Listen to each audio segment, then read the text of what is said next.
Okay, we are going to transition now to Nathan Yoder. And as I said before, Nathan is a phenomenal illustrator and nationally renowned for his expertise in design. So we're really excited to have him on the panel today. Nathan, you there? Yeah, I'm here. Welcome. So Nathan, can Hey, you, yeah, thanks for having me. yeah, really happy to have you.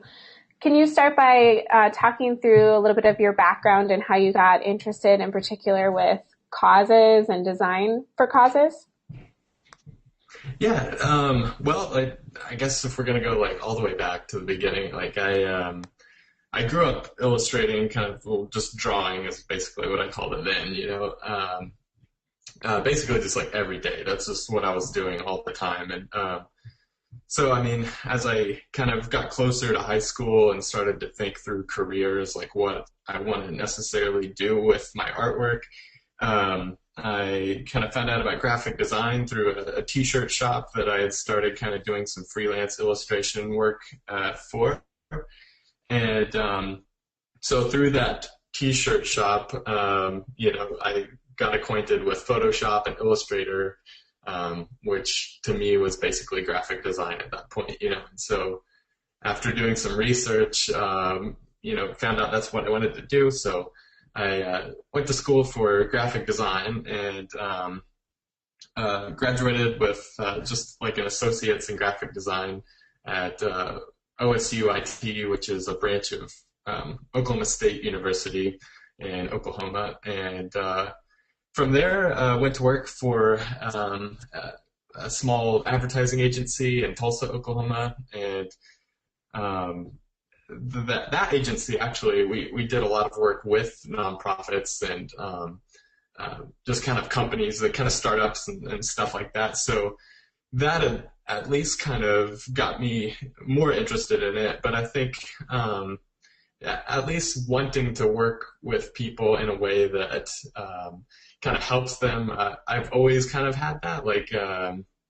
I grew up in a small town, and so uh, anytime anybody from higher up in any position, whether it was some big designer from a city coming in or just anybody kind of reaching into my community to do something for us and for me, I just always really respected that. And so as I kind of transitioned into different cities and kind of moved to different places, that was always it's always been kind of still in the back of my head. And so anytime I can kind of reach out and help somebody in some way, especially using you know, the things that I do, it's kind of like the icing on the cake. It's like I'm enjoying what I'm doing, and then I'm helping somebody in the process. It just makes it all kind of worth it. So I guess to kind of move it forward from that advertising agency, I started to kind of realize that graphic design, although I enjoyed it, maybe necessarily wasn't something that I ultimately loved. It's still a big part of what I do, but I started to kind of fall back into drawing, kind of like I did when I was a kid. And at that point, when I was a kid, I just figured I probably wasn't going to be able to make money drawing and doing the stuff that I was doing because I didn't necessarily have a style yet, anything that people could pick me out of if, I was lined up in a crowd.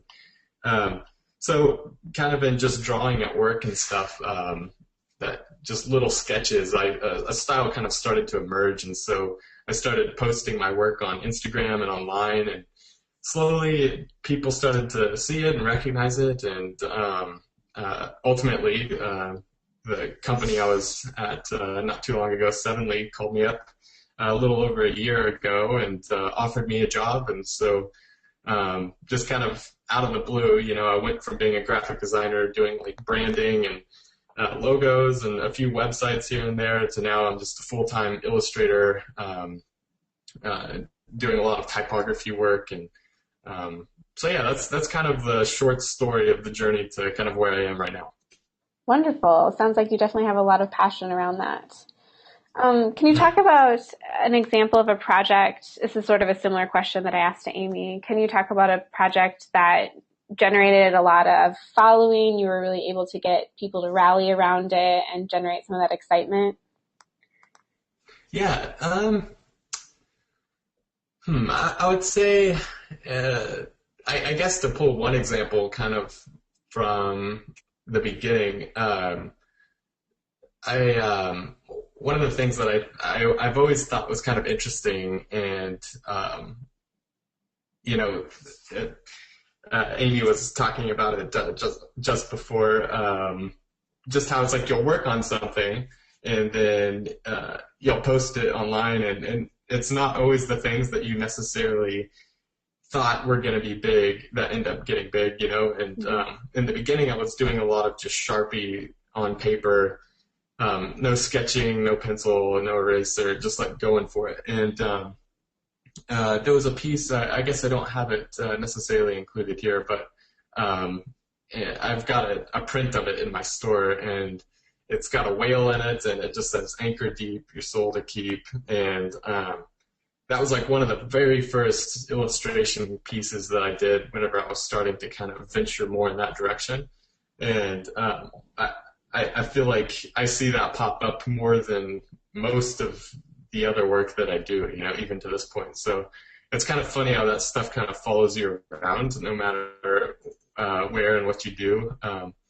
But at the same time, I always kind of go back to that piece and um, kind of remind myself. It's like a good reminder of kind of where I started, and kind of what my true kind of style is, you know, because I always want to move forward, but there's certain pieces of mine that I feel like were a very true expression of myself, and so it's always kind of good to go back and kind of remind yourself of who you are, even if it is just by looking at a piece you drew or whatever.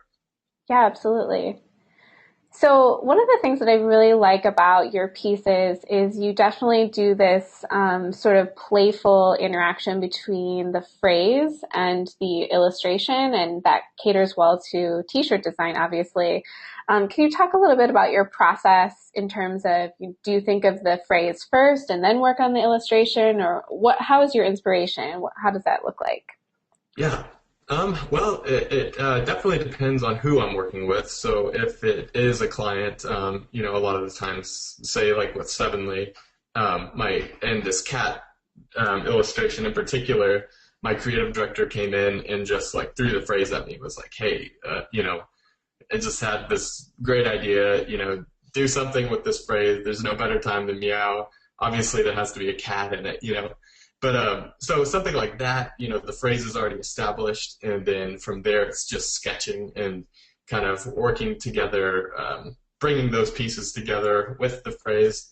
But other times, kind of like that whale piece that I was just talking about, um, if it's a personal project, and this is personally kind of how I like to work best, is sometimes I won't necessarily know what the phrase even is. Like I'll say I want to draw, you know, a bulldog, and so like I'll draw a bulldog, and then I'm like, well, I really like this bulldog, but I want it to have some purpose or some kind of reasoning behind why I drew it, you know. So I'll like, you know, draw like mountain valley over the top, like let's make it like a mascot. And so then you kind of like build a phrase around it, and sometimes the words will even kind of change depending on what's around it, you know. So I love it when it kind of becomes this organically kind of growing piece where the copy is working with the illustration just as much as the illustration is working with the type. And a lot of times in those instances, you land on something that you couldn't have even planned out, you know, because we tend to overthink things and feel like this word needs to be here and it can't be over here because it's the most important word. But at the end, it's this beautiful piece where it all works together and it all points to those important words and those important pieces of the illustration. I think that's always a lot of fun as well. Absolutely. I'd like to show a few more of your examples here. Yeah. So this, black and white, this is a little bit more detailed. Talk about this project. Yeah, this was a lot of fun because whenever I work, I generally work on the size of that sketch pad of that cat, or even smaller. And so this was actually a project for Element skateboards, and so it was a board series. So each one of these turned into a skateboard deck, and so in order to get the level of detail that they needed for each deck, I had to basically work at full size. And so it was kind of a stretching project where I couldn't even use basically the tools that I was used to using. Like I used a brush and ink with these, just purely kind of from a time standpoint. I mean, it's also more of like an aesthetic because it's like you get a different look with the brush than the Sharpie, but there was just a really quick turnaround, and so when you're working with a brush, you can obviously kind of cover more area a lot faster than just a short little pen stroke.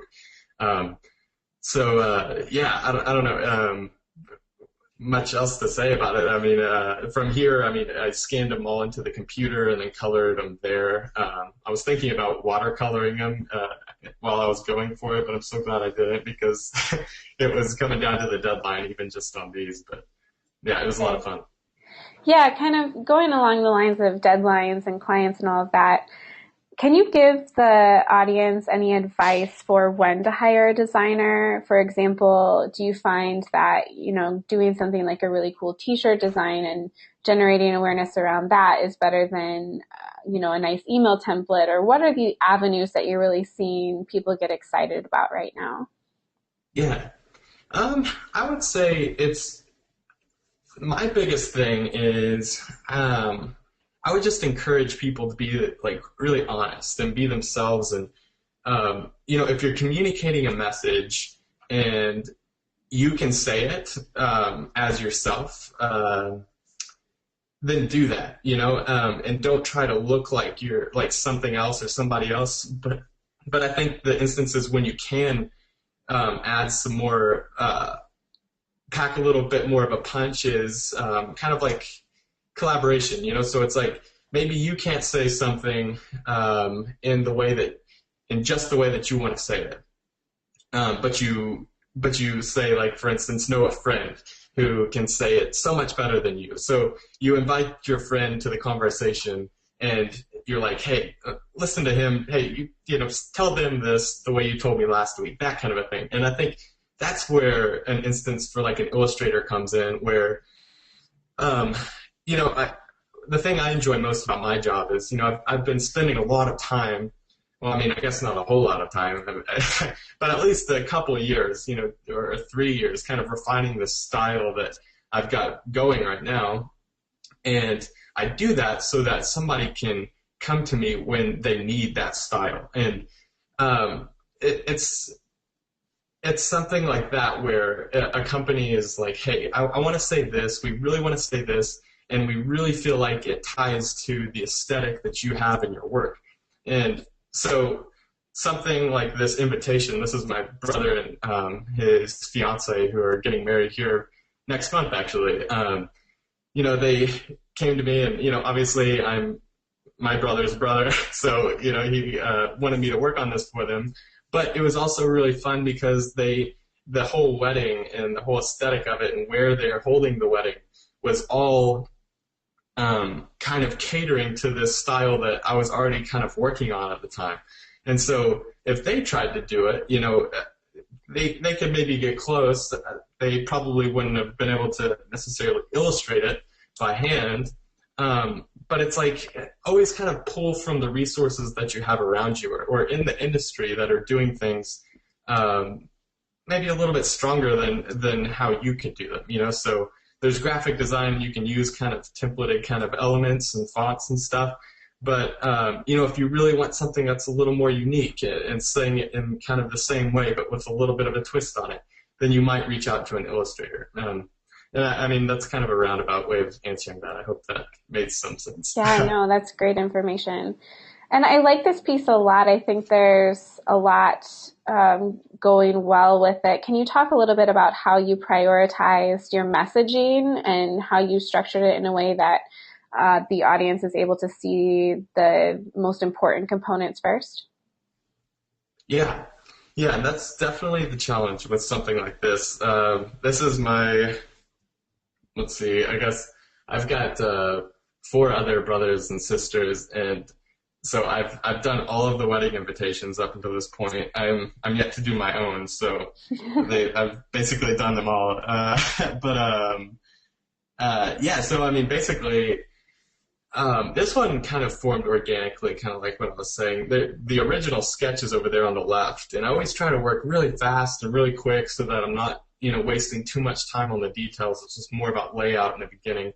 So I kind of knew based on some inspiration that I was looking at that there were certain elements that I wanted. I knew I wanted to illustrate them. I knew I wanted it to kind of have this symmetry, all kind of pointing back to them. And I also wanted kind of some kind of ornate kind of floral ribbons. If that wasn't happening in the border, then I wanted to bring it in other places. So, I mean, obviously kind of working from the copy, I always try to pay attention to hierarchy as far as placement on the page versus the size of the thing on the page. I think sometimes we can get caught up in the size of something. So like marriage is really big. Obviously that's an important word, but the parents are also really important, but they're at the very top, so that they can be a little smaller, because you're obviously going to start at the top if the thing is going to make sense. So we can make those a little bit smaller while still keeping everything kind of flowing together well. So I mean, there's like the header image there, kind of the header piece of the parents, and then there's always kind of the secondary copy, request the pleasure of your presence at the marriage, and then it just kind of gets to those big hitters, so you open up the invitation, obviously you see it's a marriage, and then when is the thing that's going on, it's okay, it's in September, I can maybe make it, maybe I can't, you kind of need to know those things right off the bat, but ultimately it's like who's getting married. And so I thought a cool way to say this, because there was so much type and I didn't want to just make their names really big, was to say their names with their faces, and just make their faces really big. And so that's where the portraits came in, and then I was able to just kind of throw their names underneath the portraits. Awesome. Yeah, it's beautifully done. I'm a huge fan for sure. Thank you. Let me go to the next example here too, and feel free to just jump in if you'd rather talk about this. But I was going to ask you, how do you combine your talent of illustration with cause work in particular? I think one of the things we see with illustration is it tends to be a little bit more trendy, and it might, differ from year to year, and we might see some changes in that. So when you're thinking about causes and how to rally people and build them around that, how do you translate that into an illustration? Mm-hmm. Yeah, it's especially just with trends and stuff. It's definitely difficult because I kind of I always find myself kind of on both sides of the argument in as far as like trends go, because on one hand, I think if you're trying to be trendy, everybody notices and you just look fake. On the other hand, if you're not trying at all, then you look equally awkward in the other direction, where it's like you're just totally irrelevant. And I think the good medium comes in just being immersed to some extent in kind of popular culture. There's a lot of artists that I know here and there that are just so immersed in their art that they kind of, at times, forget to be a human being. It's like, just get out and like see places and go places and do things and hang out with friends and listen to the music that your friends are listening to. It's like, as long as you enjoy it, don't force yourself into stuff. But I think when you do that all of that naturally flows into your work. And because if you're trying to do all this research on your illustration every time you're starting a new illustration, it's like you're going to need to do that research, but it can be really kind of tiring after a while. And I think you'll get frustrated and you'll find yourself not happy with your work because it isn't you. It's like you should really kind of be bleeding yourself out onto the page. At least that's how I feel like I need to work in order to really feel like I've done a good job. And, obviously I want to connect with the clients, the client's aesthetic and what they're looking for. But I also believe that they've come to me for a reason. the outlook that I have on life and how I translate that onto paper because they could have hired anybody else. And so I tried to constantly just be aware of my surroundings and let that constantly be influencing my art. And I feel like that's kind of how I found to at least stay kind of relevant as far as my illustrations go. Wonderful. Yeah, talk a little bit more about your inspiration. Do you have go-to companies that you really like, or blogs, or when you really need to be inspired, what do you do? Yeah. I think I don't want to necessarily throw out any one thing because I think my journey kind of up until this point has set me up to pull inspiration from the sources that I do today. So, I mean, today I don't necessarily look at a lot of blogs and I don't necessarily look at um, kind of sources that pull together a bunch of like typography and inspiration or illustration inspiration. Whereas in the beginning, I was constantly doing that in order to kind of educate myself on what is good illustration and what is good typography. And again, you should definitely always stay relevant. So I always kind of keep a squinted eye on that stuff.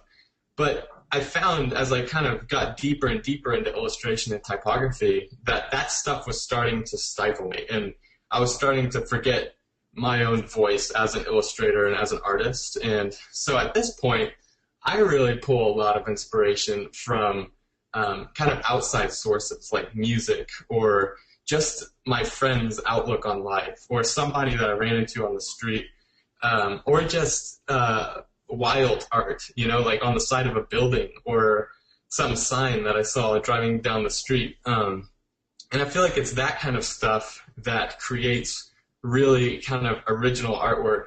Nothing's original, but it just a more genuine translation because it's everybody's looking at the same source of inspiration. If everybody's looking at Pinterest and Tumblr, that means that everybody else is as well, and if we're all translating the same things that we're seeing, then it's not going to be very unique. And so I've tried to keep my sources of inspiration a little more organic so that I can kind of translate it into something that would be more Nathan Yoder. Yeah, I absolutely love that. I think that's a really great point. So how do you take that inspiration from all of these random things like music and make that work when clients have a certain expectation? Yeah. Well, I think there's definitely going to be the times where somebody comes to me and they're like, hey, I really like what you did with, say, this piece, but we're wanting it to maybe have more of like a 50s style or something. So there in particular, I'll kind of dig in and research what exactly the client, the aesthetic and era that that person is looking for. So I might find myself listening to some different kinds of music and stuff like that, if I was wanting to really pull inspiration from that. But I've also been finding that basically the kind of work that I throw out is going to be kind of the kind of work that I attract. And I've always kind of struggled with this as an illustrator with a style and aesthetic that I'm putting out there consistently. I've always kind of struggled with is working as an illustrator in that way, like selfish? Are you disregarding the client, or are you being honest and the client is hiring you because you're honest? And I think it definitely depends, and I'm always open and I want to hear what the client's working to achieve because that's obviously why they're coming to me. But at the same time, I think it creates this really kind of beautiful mutual exchange when you are being honest and putting out the work that you do and the way that kind of you do it.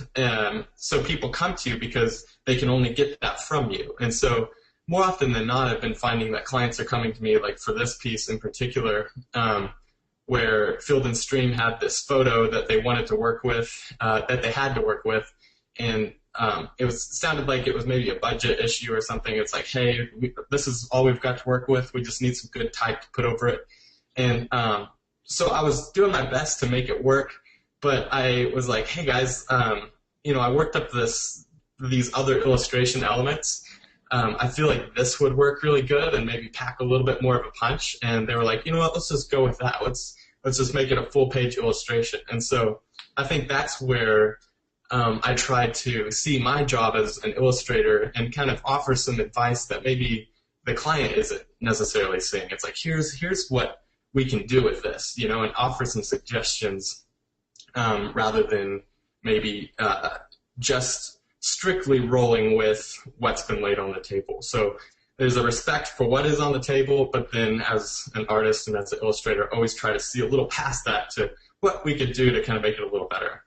Sure. Yeah, I like that approach a lot. Um, so one of the things that I think is valuable of having designers on this webinar is for nonprofits to start to understand the value of design and how they can hire designers and work with them. What advice would you give the audience on the client side of how to be a good client and how to be receptive to some of those suggestions in the middle of the process? Yeah. I would say definitely again, like be honest with yourself. So if you're coming a to an artist or to a designer for them to work on something with you, before you kind of make that phone call or you make that email, shoot off that email, really ask yourself if their aesthetic really matches who you are as a company. Like, do you kind of like what the last guest was saying, it's like, do you understand who you are enough in order to start bringing in some outside voices? Because there's been a few companies that have hit me up and kind of, wanted me to work on a t-shirt design or something for them. And, just in doing my own research, I would kind of go through their products and kind of see what they're doing. And it just doesn't kind of fit. And I mean, ultimately a company can do what they want, but I think when you can cater to your audience in a way that shows collaboration, but also shows that you're working with an artist that carries the same kind of heart or the same kind of vision that you do, I think that's where the best kind of collaborations come together. And so I guess like keeping that in mind, but then also it's like once you have found a good fit, realize that you made that decision because of the work that you've seen them do. And so the other thing that's kind of hard sometimes is when working with a client, kind of, obviously working together is always going to bring its own kind of set of kind of loops that you kind of have to work around and work through. But anytime somebody trusts, ultimately the artist to do their job, I think as long as the artist is being reasonable, that's when the best stuff's going to come together. It's kind of like going to a mechanic and kind of standing over his shoulder and telling him, which brake pads to use and all this stuff. It's like, the best work gets done when both parties are respecting each other's kind of place in the process, and so I guess that would be another thing to consider maybe. Yeah, no, I like that a lot. Well, tell us, as we wrap up here, tell us a little bit about what you're working on next and how people can get a hold of you. Yeah. Currently, I'm working on, let's see, a couple of branding projects. I've been getting a lot of logo inquiries lately. On like a personal project side of things, I'm kind of tossing around, like I wrote a children's book not too long ago, and so it's just been sitting on my computer, and I've been meaning to get to the illustrations, and so I haven't like kind of put it out there or like found a publisher or anything yet, but I'm working on kind of getting that all fleshed out. So that's exciting. Yeah, wow. But yeah, I think beyond that, I still, do a lot of freelance with Sevenly, and so that's kind of an ongoing thing. So I've always got a t-shirt design going for them. So yeah, lots of stuff going on. So it's exciting. Wonderful. And remind us of your Twitter handle and Instagram and all of that. Yeah. So social media, it's just at Nathan Yoder. My last name is Yoder. And then my website is Yonder Studio, but it's without the E in Yonder. So yodrstudio.com. Wonderful. Well, thank you so much for your time today. This has been very inspirational and exciting, and hopefully the crowd here got a little taste of design and the benefit that it can have to your organization. Um, if you have any follow-up questions after this, feel free to shoot Achieve an email and we will try to follow up with answers for you. The webinar will also be available as a recording online, which you will be able to access. So Nathan, thank you so much and have a great rest of your day. Yeah, thank you. You too. Thanks for having me. All right, bye-bye.